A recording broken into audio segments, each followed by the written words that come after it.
Hey everyone, a very good morning to all of you. Welcome to the Law Entrance channel of Adda 24/7. आप सबका बहुत बहुत स्वागत है. आज के सेशन में मैं आपको बताने जा रही हूँ कि as an advocate that is also the best opportunity for the law aspirant. जो भी यहाँ पे लॉ एस्पिरेंट है जिनका एम है कि मुझे लीगल फील्ड में अपना नाम कमाना है, तो इस सेशन में आपका स्वागत है. मैं Nikita Singh, also an advocate, आप लोग को सामने बताऊंगी कि एज एन एडवोकेट अगर आप इस फील्ड को चुनते हैं अपने लॉ ग्रेजुएशन के बाद तो इसमें क्या क्या बेनिफिट है. सबसे पहले, जो भी यहाँ पे कैंडिडेट्स हैं, आप सबको सबसे पहले लॉ का डिग्री लेना है. या तो आप 5 ईयर लॉ करिए जो 12th के बाद किया जाता है, या आप 3 ईयर लॉ करिए जो सिंपल सा कोई से भी ग्रेजुएशन के बाद किया जाता है. जैसे ही आप लोगों को लॉ का डिग्री मिलता है, एक बात ध्यान रखिएगा, जो आप लोगों का यूनिवर्सिटी है वो लीगली रिकॉग्नाइज यूनिवर्सिटी होना चाहिए, क्योंकि लॉ डिग्री तभी ऑथेंटिकेट कहलाएगी जब वो degree bar council of India से, वो कॉलेज आप लोग का बार काउंसिल ऑफ इंडिया से एफिलेटेड है. तो लॉ डिग्री के बाद आप सब लोगों को स्टेट बार काउंसिल से सबसे पहले एनरोलमेंट कराना होता है. स्टेट बार काउंसिल क्या होता है? सिंपली बार का मतलब क्या होता है? It is a group of people, and council, bar is a group of lawyer and council is a group of people. तो स्टेट बार काउंसिल, सपोज मैं किसी भी अगर स्टेट की हूं, सपोज मैं महाराष्ट्र की हूं, लेकिन मैंने यूपी से क्या किया है, अपना ग्रेजुएशन किया है यूपी के कॉलेज से, तो मेरी मर्जी, मैं यूपी से भी एनरोलमेंट करा सकती हूँ और अपने स्टेट से भी एनरोलमेंट, जहां मुझे जिस स्टेट में प्रैक्टिस करनी है. तो सपोज मैं महाराष्ट्र की हूं लेकिन मुझे यूपी में प्रैक्टिस करनी है, यूपी के कॉलेज से ही मैंने लॉ किया है, तो मैं सिंपली यहाँ के हाई कोर्ट से अपना एनरोलमेंट करा सकती हूँ. एनरोलमेंट का बेसिकली मतलब है कि आपको स्टेट बार काउंसिल, मतलब यूपी स्टेट बार काउंसिल से आप लोगों को एक एनरोलमेंट नंबर मिलेगा.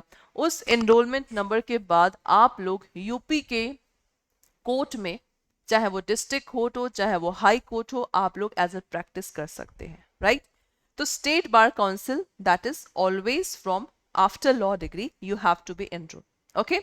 लेकिन अगर मान लीजिए कोई केस ऐसा है जिसमें आपको, मान लीजिए यूपी कोर्ट ने रेफर किया महाराष्ट्र में या बिहार में या उड़ीसा, कहीं भी, मान लो कोई प्रॉपर्टी से रिलेटेड उसी का लिंक है वहां पे, तो क्या आप लोग तब उस अगले, मतलब दूसरे स्टेट में आप लोग प्रैक्टिस कर पाओगे? The answer is no.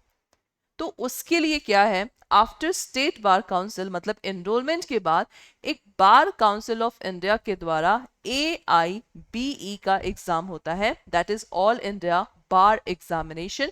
तो ये ऑल ओवर इंडिया जितने भी आप लोग के लॉयर्स होते हैं, एडवोकेट्स होते हैं, जिन्होंने एनरोलमेंट करा लिया है, तो आप लोग इस एग्जाम को देना है.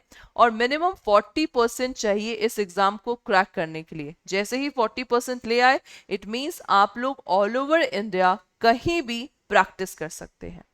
तो ऑल इंडिया बार एग्जामिनेशन का जो एग्जाम है देना इसीलिए कंपलसरी होता है, so that you can practice anywhere. तो मैम, क्या एडवोकेट में सैलरी वैली कैसी होती है? तो एडवोकेट को मैं यहाँ पे बेसिकली दो पार्ट में डिवाइड करूंगी. सबसे पहला प्राइवेट वकील और दूसरा आप लोगों का है पब्लिक वकील. प्राइवेट वकील का मतलब है एनरोलमेंट के बाद आप सिंपली, जैसे Nikita ma'am is an advocate, so I am a private advocate, right. अगर सपोज मैं फ्रेशर हूं, अब देखो प्राइवेट वकील में भी मैं दो कैटेगरी में डिवाइड करूंगी. एक है हमारा फ्रेशर और एक है हमारा जिसको ऑलरेडी प्रैक्टिस है 4-5 साल का. तो एज अ फ्रेशर मैं प्रेफर नहीं करूंगी, मतलब कोई भी लोग प्रेफर नहीं करेगा फ्रेशर को अपना केस देना, क्या पता केस हारे जीते. लेकिन अगर मैं किसी अच्छे से एडवोकेट को जिसको अच्छा सा प्रैक्टिस है 3-4 साल का, अगर मैं देती हूँ, तो मुझे उम्मीद जगती है कि ये बंदा केस मेरा जीत जाएगा. तो प्रेशर और प्रैक्टिस में यही है आप लोग का अंतर है. जैसे जैसे आप लोगों को एक्सपीरियंस होगा, प्रैक्टिस होगा, वैसे वैसे आप लोगों का जो way of, you can say that, जो प्रैक्टिस होता है, way of pleading and drafting the case होता है, वो आपका अच्छा हो जाता है. तो इसीलिए प्राइवेट वकील में थोड़ा सब्र, उसके बाद पैसा ही पैसा है, राइट. और आप जानते ही हैं हमारे इंडिया में बहुत सारे प्राइवेट वकील हैं.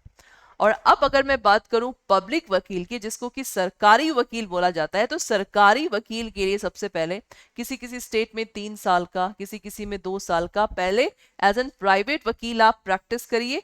उसके बाद आप लोगों को कंपटीशन एग्जाम क्रैक करना पड़ेगा and after competition exam you can easily crack the session.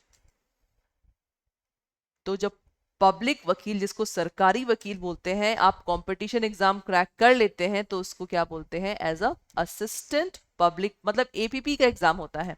और जैसे जैसे आप लोग एक्सपीरियंस होगा आप पीपी में भी कन्वर्ट हो सकते हैं, दैट इज पब्लिक प्रोसिक्यूटर। तो आप भी जानते हैं जो हमारे पब्लिक प्रोसिक्यूटर हैं वो स्टेट के बिहाफ पे केस लड़ते हैं। तो पब्लिक वकील में एक बेनिफिट क्या है, मतलब बहुत ही बेनिफिट है, केस हारो जीतो आपको पेमेंट मिलेगा। लेकिन प्राइवेट वकील में जैसे जैसे केस आएगा वैसे वैसे आप लोगों को यहाँ पे लड़ना पड़ेगा। तो ये है आप लोग का प्राइवेट और पब्लिक वकील में basic difference. Okay, private and public वकील। सो आई होप सो इसी तरह मैंने आपको जैक में बताया क्या करियर है लॉ एस्पिरेंट के लिए, then as an advocate, as a corporate lawyer.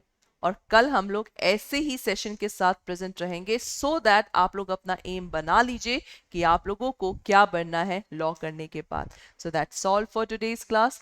जो भी यहाँ पे लॉ एस्पिरेंट है जिनको अपना जो भी लॉ एंट्रेंस का पेपर होता है पहली बार में क्रैक करना है, तो आप लोग इसमें सिंपली इस बैच में इनरोल कर सकते हैं by applying the coupon code Y391P।